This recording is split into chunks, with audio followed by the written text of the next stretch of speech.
Okay, welcome back out to the garage. Today I'm going to start a new video in relation to the project that I'm doing for BigstackD. Now the copper stomper is dead. If those of you that bothered to watch my videos will have seen. This is the new era.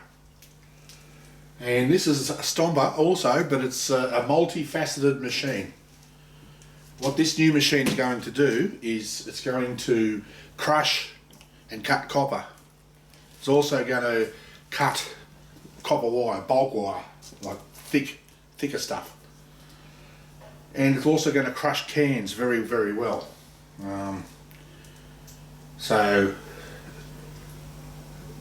I'll explain it once I get it out of the box. Let's unbox this thing.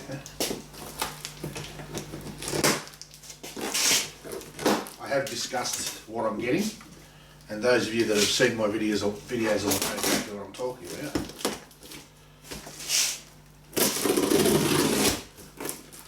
This was actually delivered pretty quickly. I only bought this on Thursday last week, and it's come from Victoria.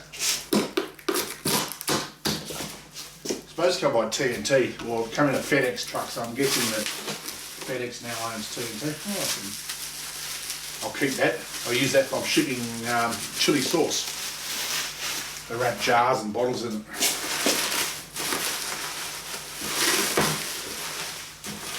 She's certainly provided enough of it. So it's very well packed. If I get past out, move this shit. We'll lift it out without busting or something.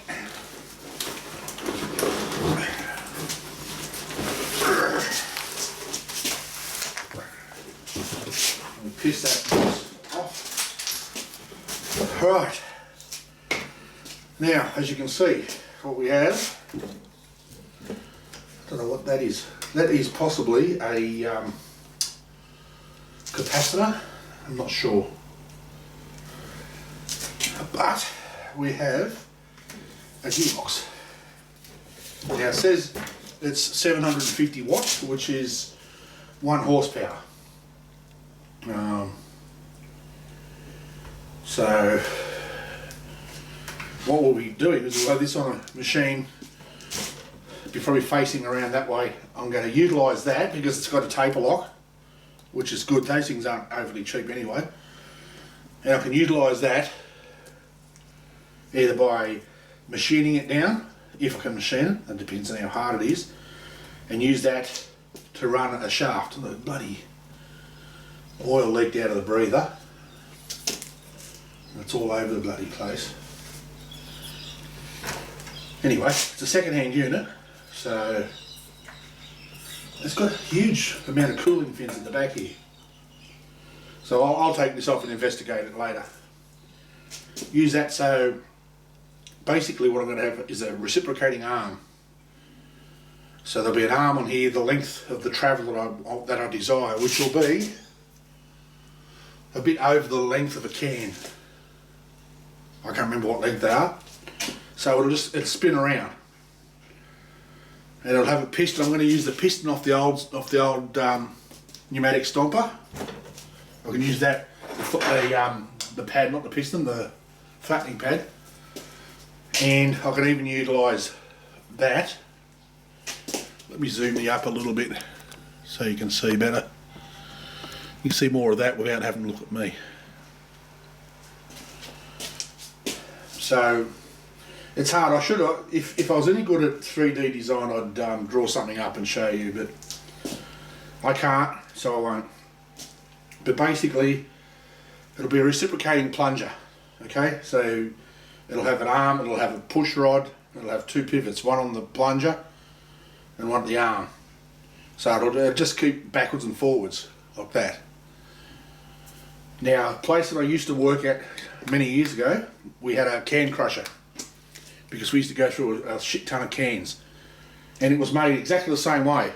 and it had like a cartridge on top. I'm going to make a cartridge for it, so you can just keep loading the cans in. So what it does is it crushes the can flat, hard, like pretty flat, backs off, the can falls through, and when it comes back far enough, the next can drops in, so it crushes it.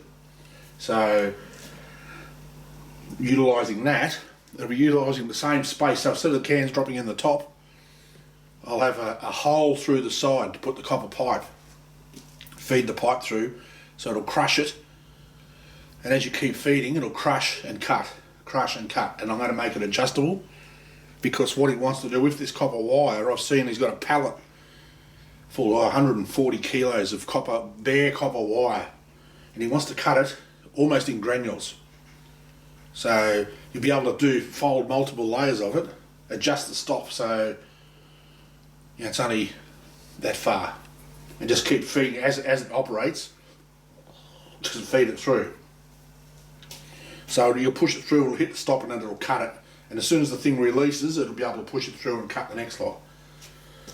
So that's the same. It'll be the same with the copper or the wire. I mean, the copper pipe, you said, is going to be ideal if you can get it, cut in 25mm lengths, flat. So when he loads his crucibles up, he'll be able to load a heap more copper and do it a lot quicker, rather than have to do what he does now, where it's cut it all by hand and then flatten it all by hand. This will do it in one operation, similar to what I wanted it to do with the other one, but wouldn't. So I can either use that or utilise the new cutter I made for it, which still might work even better, actually. But as I start to build it, so I'm going to have to work out how I'm going to drive the plunger.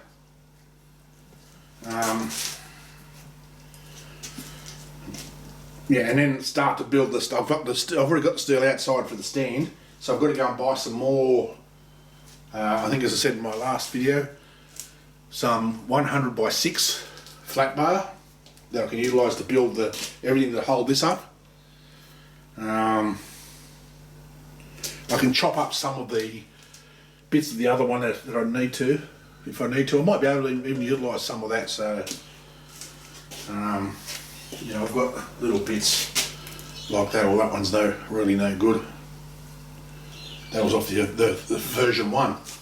So this one, I should really call this the Copper Stomper version 3, because it's still going to stomp copper, isn't it? Right?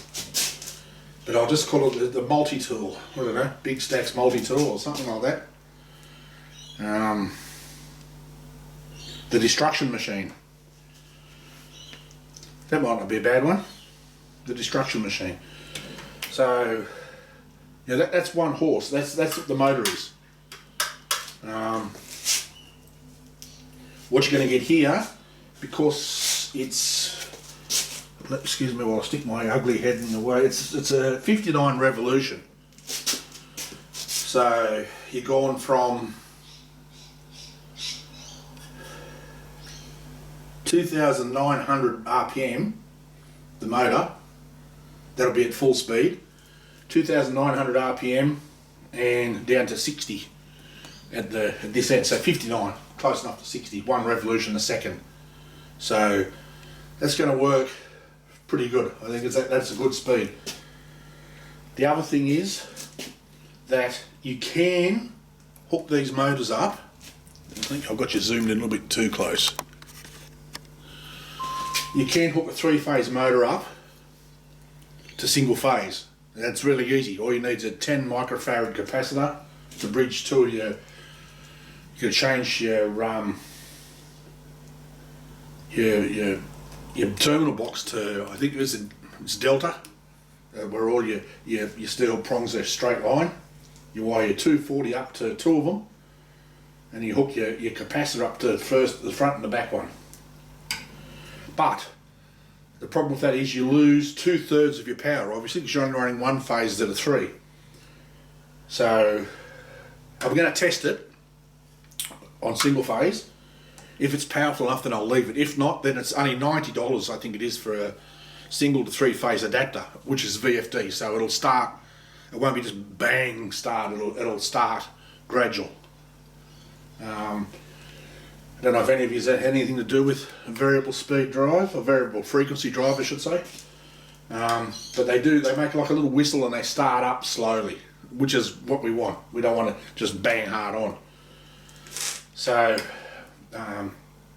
the converter's only, like I said, $90. So, but for testing purposes, to test the functionality of it, I can use single phase. A 10 microfarad capacitor, I'll have a look online. I don't think they'd be very expensive. And yeah, we should be able to go from there. But I'm pretty keen now to get this going. I'm pretty keen to find out what all this shit is on the back of it too. Give me a second. What I'll do is I'll spin this around and I'll take this box off and I'll bring you back and we'll have a sticky beak, okay? Alright, this is what we've got, and I have no idea what the fuck is going on here. If anyone can enlighten me. I think it might be for remote control, because you can see you're programmable right in there. Plus here, I've taken photos, so I'm going to do a bit of research. There's your 3 main wires. There's your 3 phase and your earth up there. Worst case is I'll just pull all this out. You don't really need it. All the base wiring is underneath, which is probably what I'll end up doing. I'll just pull all of this shit out, strip all this out, and just bolt that back on as it is. I think that it looks like it could be, although that's written in fucking German, so I tells you the tightness of it. I don't know if that's focused, I can't see. Blind in one eye and I can't see out the other bastard. I'll just type that in. I'll go to the SCW page. Like I said, worst case, I'll just strip all this out. It doesn't really need that, because all of the main workings is underneath. So, I don't know if that's some sort of frequency or speed drive or whatever. We've got broken there. There's fucking oil on this.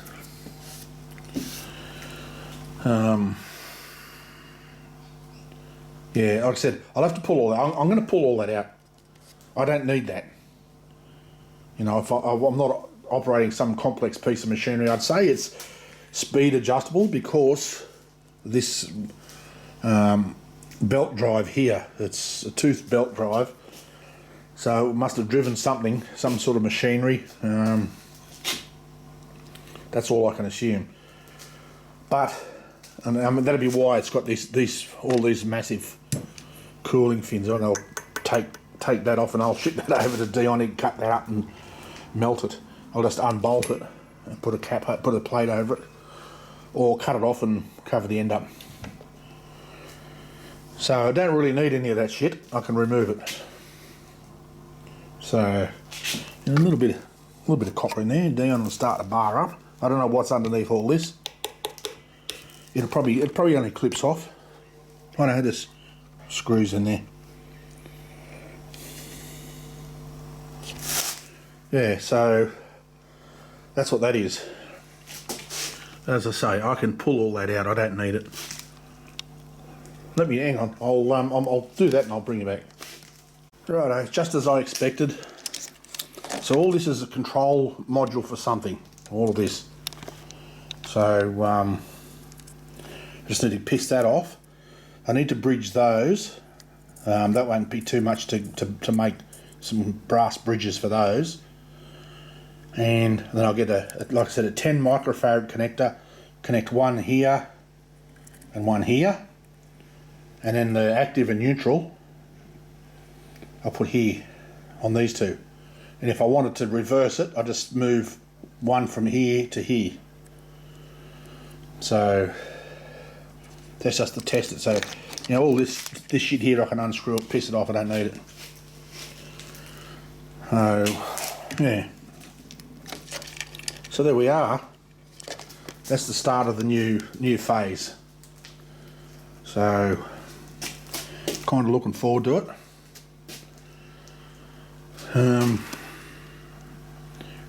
I was going to say a little bit daunting. It's not really daunting. It's not a huge motor. Maybe if I put it, run it single phase. There might be enough power with the gear reduction to do what I want to do, but I'll be certain to give it a good test. If not, like I said, $90 in a week for a single to three phase VFD. So there we go. It's the start of it. Righto. So there we go. I did a search. I did a bit of a look on the phone, and it's got on here. I don't know if you can see it. That there. Antriebs Sumrector. Whatever the fuck that is. Well, I know what it is. There it is there. That's what it's got on there. And Bruchal, I guess, is the brand. And it's a drive inverter. So, there we go. So I don't really need that. That'd be why on here, on the motor, it's designed for, it says from 290 to 2,900 RPM. So it's some sort of variable speed drive, but without having the gear to operate it.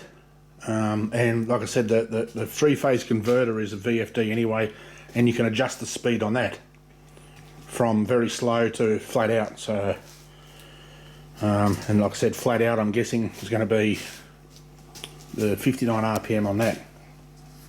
So I'll put a photo of that in this video right about here.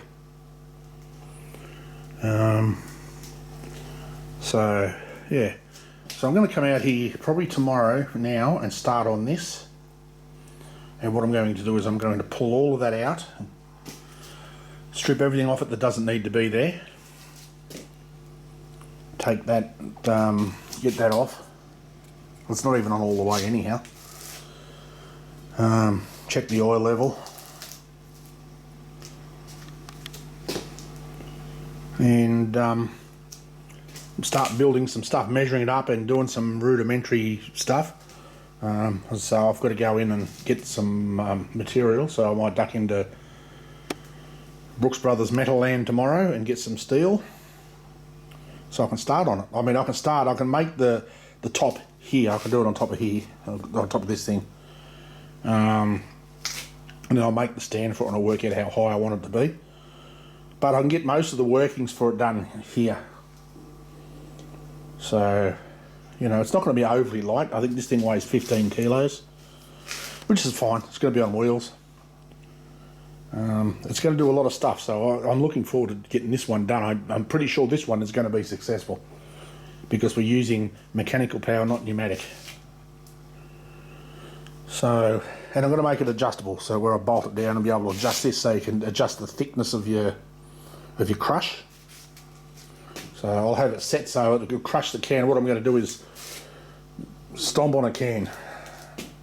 I might even hook the air back up to that. That's still sitting in the vise. Sort of crush the can a little bit because that's not the right height to get a can in there. Put a can and then squash it, and then measure how thick it is, and then that's what the gap I'll leave.